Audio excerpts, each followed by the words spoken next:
Si vous imaginez les peuples néolithiques occupés uniquement à chasser ou à cueillir, détrompez-vous. Ces ancêtres de l'actuelle Espagne s'employaient déjà à édifier des ouvrages qui semblaient impossibles pour leur époque, tels que le dolmen de Menga. Cette impressionnante structure de pierre se dresse à Antequera, une cité parfois qualifiée de cœur de l'Andalousie, dans le sud de la péninsule ibérique. Cette région est précisément l'endroit où l'héritage néolithique côtoie encore les traces romaines et mauresques, façonnant une architecture et un paysage singuliers. Le dolmen de Menga est un monument âgé d'environ 5700 ans, ce qui signifie qu'il fut érigé à une époque dépourvue de véritables technologies d'ingénierie. Il fait partie des 3 structures mégalithiques d'Antequera, aux côtés du dolmen del Romeral et du dolmen de Viera. Toutefois, le dolmen de Menga demeure l'un des plus fascinants, puisqu'il fut le premier construit, vers 3800 avant notre ère. L'ensemble atteint près de 27 mètres de longueur, 6 mètres de largeur et 3 mètres de hauteur. Des décennies durant, des chercheurs en ont examiné la structure, et voici ce que leurs travaux ont révélé. Mettons une chose au clair, les mégalithes sont des édifices composés de blocs de grande taille, présents dans le monde entier. La majorité fut érigée en Europe à la fin de la préhistoire, où l'on compte plus de 35 000 structures de ce type. Le terme provient du grec ancien, mêlant méga, qui signifie grand, et lithos, désignant la pierre. Le dolmen de Menga ne fut mis au jour qu'au cours des années 1840, mais sa découverte suffit à le faire reconnaître comme une œuvre singulière par son caractère inédit. Examinons à présent ce qui fonde cette distinction. Le simple fait que Menga subsiste depuis près de 6 millénaires atteste que ses bâtisseurs maîtrisaient parfaitement leur entreprise. Pour commencer, ces artisans demeurés anonymes acheminèrent d'immenses blocs depuis les carrières du Cerro de la Cruz, situé à environ 1 km du monument actuel. Le site rassemble en effet 32 pierres d'une masse déconcertante. La plus imposante d'entre elles est presque 5 fois plus lourde que le plus grand bloc de Stonehenge. L'ensemble atteint approximativement 1140 tonnes, soit l'équivalent du poids combiné de 2 jumbo-jets transatlantiques entièrement chargés de passagers et de bagages. La pierre la plus massive de Menga, connue sous l'appellation C5, avoisine les 150 tonnes, un poids comparable à celui d'une baleine bleue. En d'autres termes, ces anciens ouvriers manipulèrent la plus lourde pierre jamais déplacée dans le cadre du phénomène mégalithique de la péninsule ibérique, et la seconde plus imposante en comparaison de la France. Si vous posez la question, la première place revient à un gigantesque monolithe de 330 tonnes utilisé pour ériger le grand menhir brisé d'Ergra dans le Morbihan. Comment, toutefois, parvinrent-ils à un tel exploit? Leur premier défi consistait à choisir avec soin les roches destinées à la construction. Les spécialistes estiment que le bâtisseur privilégia des calcarénites et des calcirudites, roches tendres ou modérément tendres, probablement sélectionnées parce qu'elles s'ajusteraient plus aisément avec le temps. Il leur fallut ensuite déplacer ces colosses. L'hypothèse la plus cohérente suppose qu'ils aménagèrent un parcours de transport, recourant à des échafaudages, des cordes et à la seule gravité pour réduire la friction. Lors des descentes, les ouvriers devaient contrôler avec exactitude l'accélération et le point d'équilibre de chaque bloc. Souvenez-vous qu'ils utilisèrent des roches tendres. La moindre manœuvre exigeait donc une prudence extrême avec les cordes. Les chercheurs avancent qu'ils durent également fabriquer des traîneaux pour y installer les pierres.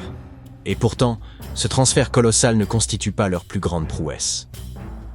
Comme vous pouvez le voir, ils conçurent un édifice destiné à tenir debout durant des siècles. Cela tient surtout au fait que les bâtisseurs de Menga mirent en œuvre des techniques élaborées pour préserver la structure de l'érosion. Pour rappel, un dolmen est un temple mégalithique à chambre unique ou un lieu de sépulture. La plupart se composent de 2 ou plusieurs monolithes dressés soutenant une grande dalle horizontale, souvent appelée table. La majorité des dolmens remontent au néolithique tardif et se rencontrent en de nombreux points du globe, de la Turquie à l'Angleterre, en passant par l'Indonésie, l'Espagne ou encore le Brésil, sans que la liste soit exhaustive.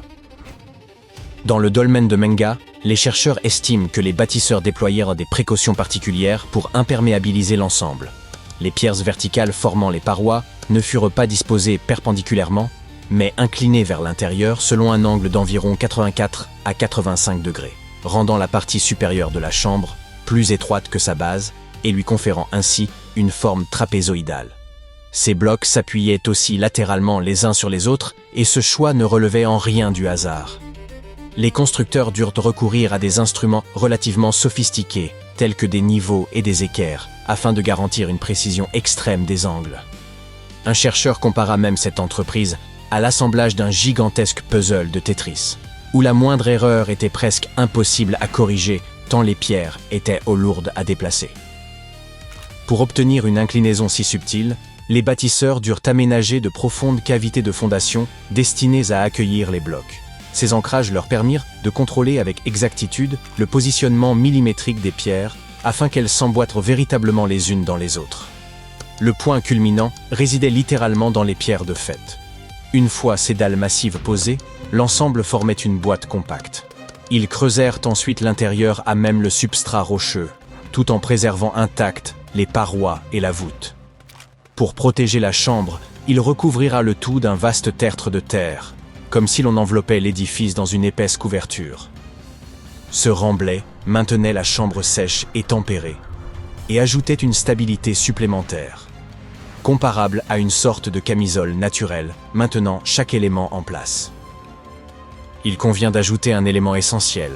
Les bâtisseurs alignèrent le dolmen sur les montagnes voisines, non seulement pour répondre à des exigences pratiques, mais aussi afin de produire, au sein de la chambre, des jeux de lumière saisissants. Cet agencement révèle l'ampleur de la réflexion qui présida à l'édification du mégalithe et témoigne du lien profond que ces constructeurs entretenaient avec l'astronomie. Un chercheur passionné du site a expliqué que la raison précise de la construction des dolmens restait incertaine. Peu de reliques y ont été découvertes, mais beaucoup s'accordent à penser qu'ils servaient à la fois de temples et de sépultures destinées à des personnages de haut rang, d'où leur édification pour traverser les siècles. Le dolmen de Menga, en particulier, fut bâti dans une région sujette à l'activité sismique, ce qui justifiait davantage la robustesse exceptionnelle de sa structure. Il semble par ailleurs que les bâtisseurs aient envisagé d'autres considérations. Depuis l'entrée du dolmen, le regard se porte simultanément vers le rocher des Amoureux et vers le lever du soleil. Ce rocher occupe une place majeure dans le folklore local et s'intègre au circuit des dolmens d'Antequera, bien qu'il ne s'agisse pas d'un monument mégalithique, mais naturel. La tradition raconte que son nom proviendrait d'un couple d'amants qui se seraient jetés du sommet, leur union étant interdite en ce monde. Une authentique tragédie digne d'un Roméo et Juliette, pourrait-on dire. Le dolmen de Menga présente également un alignement astronomique, à l'instar de la majorité des dolmens à travers le monde. Lors du solstice d'été, un moment précis de la journée voit les rayons du soleil pénétrer dans la chambre, éclairant le côté droit tout en plongeant le côté gauche dans l'ombre. Une telle disposition exigeait une précision exceptionnelle dans la conception du dolmen, n'est-ce pas? En matière de folklore, tandis que certaines traditions attribuent la construction de ces dolmens impressionnants à de petits hommes gris venus d'autres planètes, la culture ibérique propose une interprétation différente. Selon les légendes locales, on y évoque les Mouras enchantés, des créatures comparables à des fées, considérées comme des élémentaires de la terre. D'une beauté et d'un charme sans pareil, puissants en leur propre droit, ils excellaient notamment dans l'édification de dolmens où ils se retiraient pour accomplir leurs cérémonies. Ces êtres sont abondamment mentionnés dans le folklore local, ce qui justifie pleinement d'en parler ici. Quoi qu'il en soit, il n'est guère surprenant que l'UNESCO ait choisi d'inscrire ce dolmen parmi les sites du patrimoine. C'est un véritable chef-d'œuvre des temps anciens.